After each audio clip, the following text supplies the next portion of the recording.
Hey there, folks, Carl here. You know me, local columnist, storyteller, and all-around nosy guy who's seen more than his fair share of jaw-dropping tales.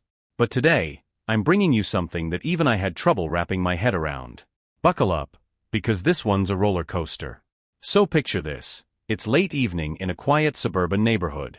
Two young women, identical twins no less, are out for a walk, just enjoying the cool night air. Suddenly, a group of men appears, blocking their path. There's a nasty glint in their eyes, the kind that makes your stomach turn.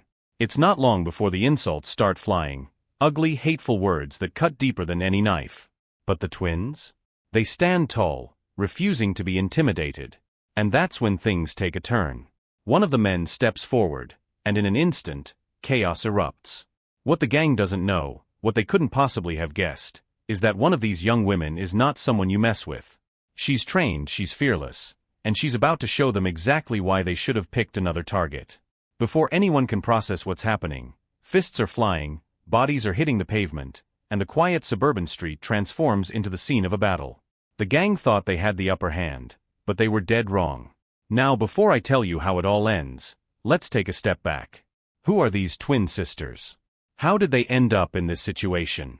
And what exactly makes one of them so dangerous? Trust me, this story's just getting started.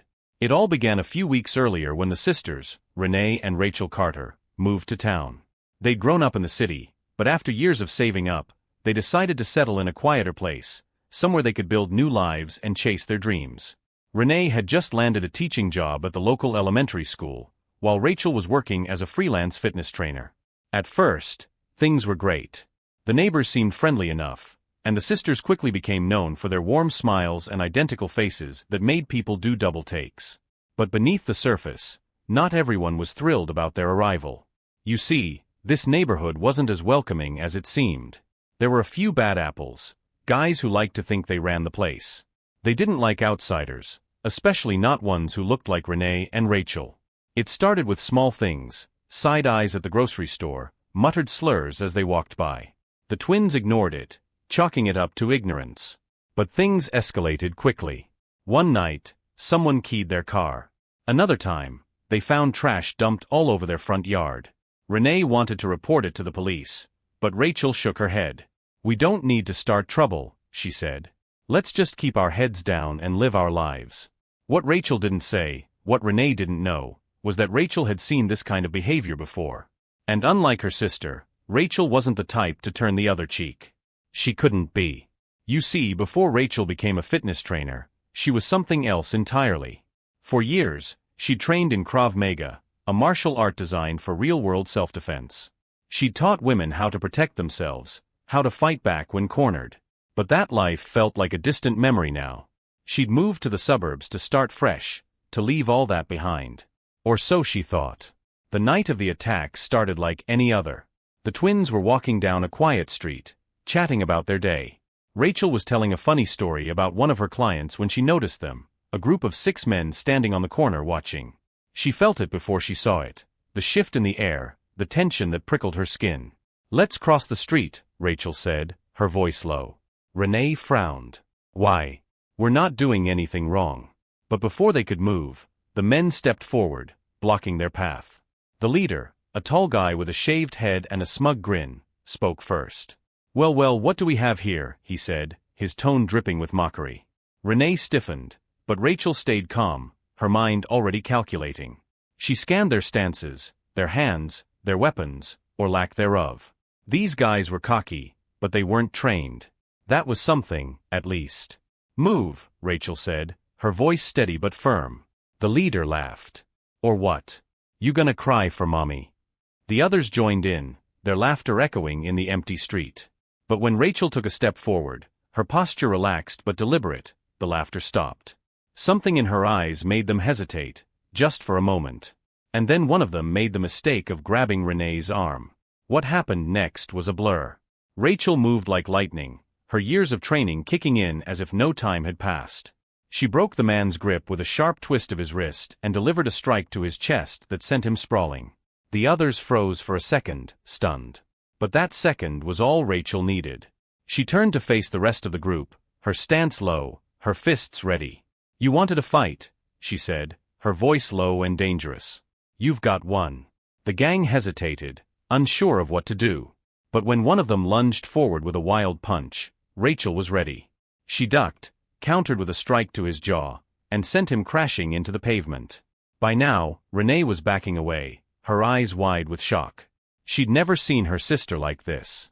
Rachel was a whirlwind, taking on the gang one by one, her movements precise and controlled. But the gang wasn't giving up, and their numbers were starting to overwhelm her. And that's when something happened that neither sister could have expected. Stay tuned, folks. This story's about to take a turn you won't believe. The leader of the gang barked orders, his voice sharp and furious. Get her. She's just one woman. His words rang out over the scuffle, but it was clear his confidence was beginning to waver. Rachel had already taken down 2 of his guys, and the rest were looking less like tough gang members and more like scared boys playing at being men. Still, the gang surged forward, determined to prove their dominance. Rachel's focus never wavered. Every punch, every block, every kick was deliberate, controlled. She wasn't just fighting to protect herself, she was fighting for Renee, who stood frozen a few feet away, her back pressed against a lamppost. The fear in her twins' eyes fueled Rachel's resolve.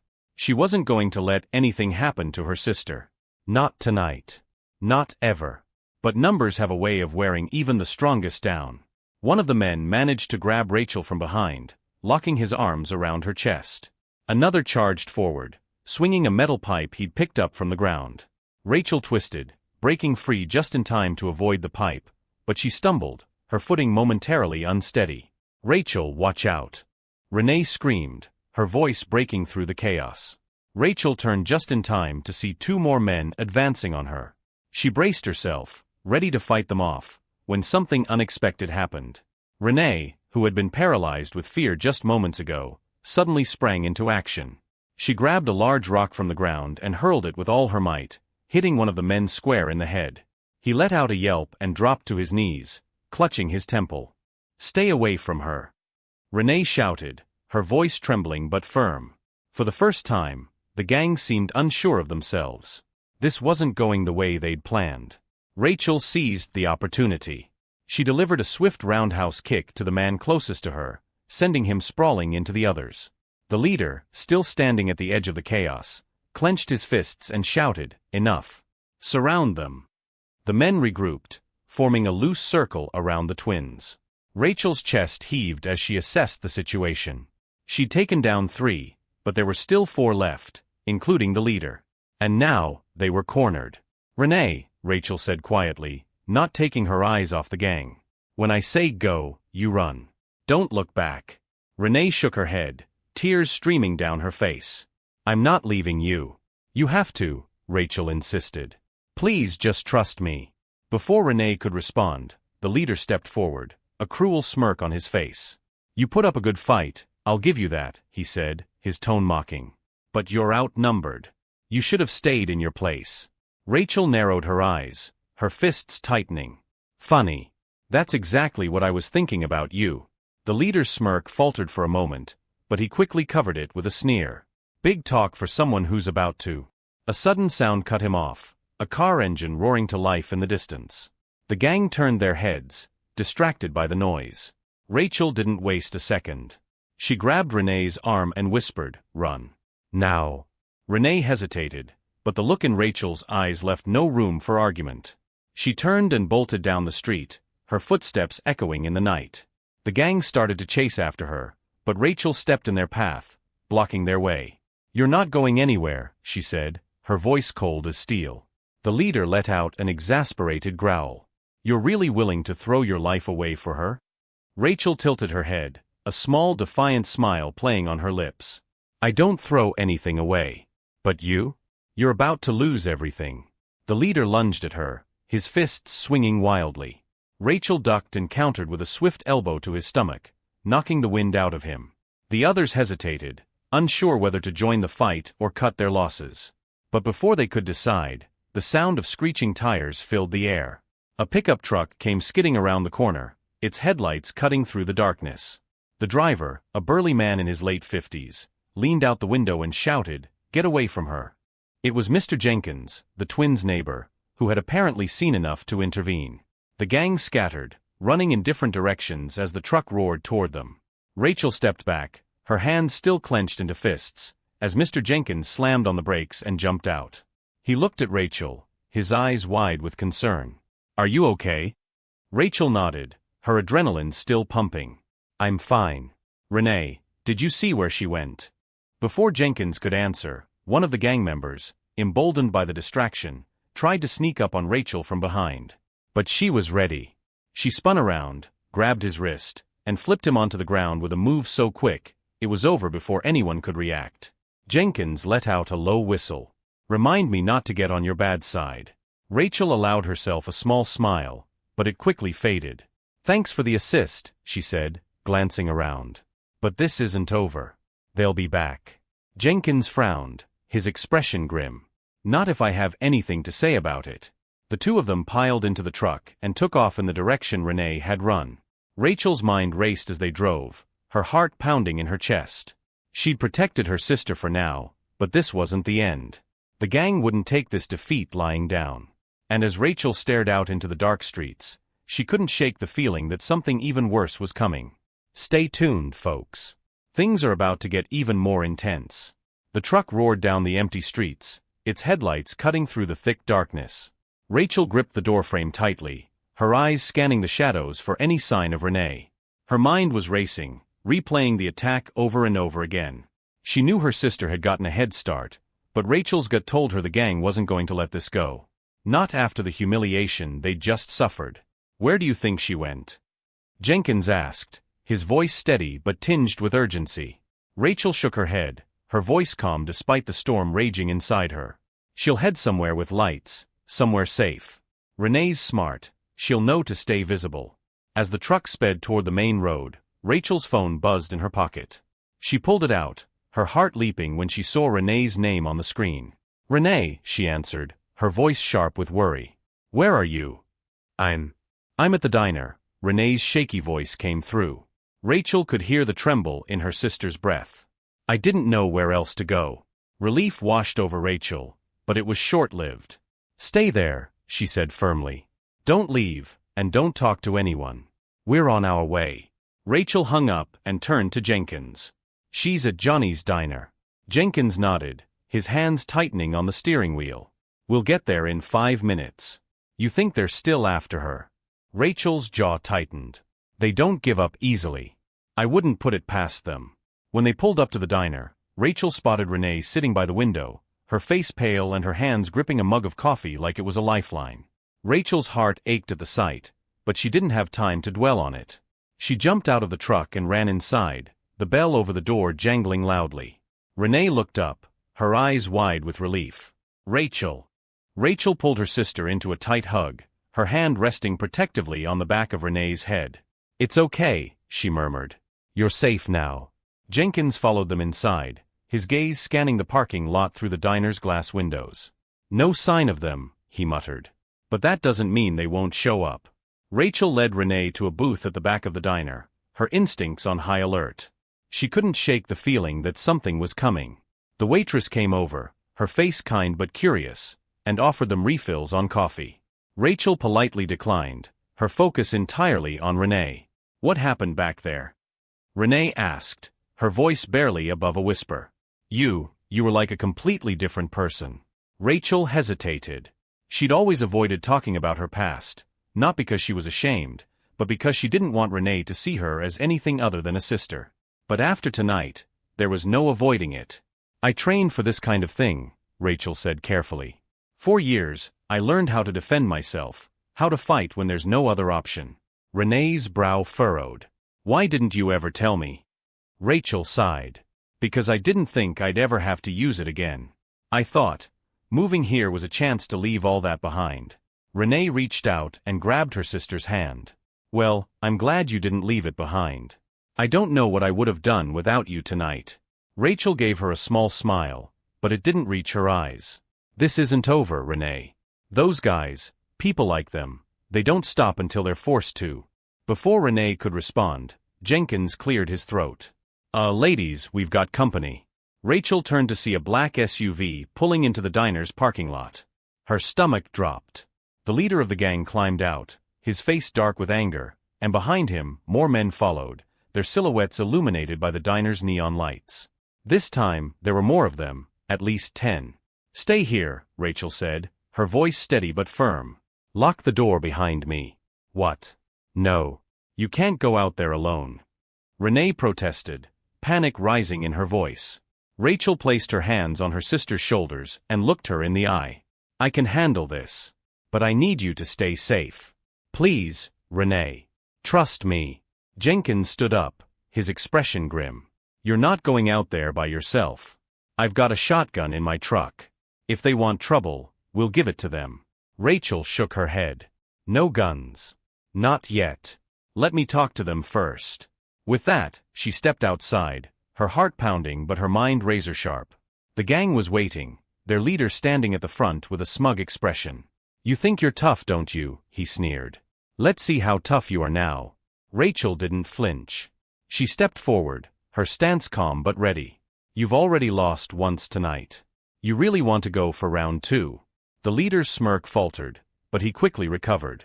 "You're outnumbered. You don't stand a chance." Rachel tilted her head, her gaze unwavering. "You're welcome to try." As the gang began to circle her, Rachel's muscles tensed. She could feel the storm brewing, the tension crackling like electricity in the air. This wasn't just a fight for survival anymore, it was a fight to send a message. And as the first man lunged at her, Rachel made a silent promise to herself. This ends tonight. Stay tuned, folks. What happens next will leave you speechless. The first man lunged at Rachel with a crowbar, his movements wild and reckless. Rachel sidestepped effortlessly, her years of training kicking in like muscle memory. She grabbed his arm, twisted it, and sent him sprawling onto the asphalt with a pained cry.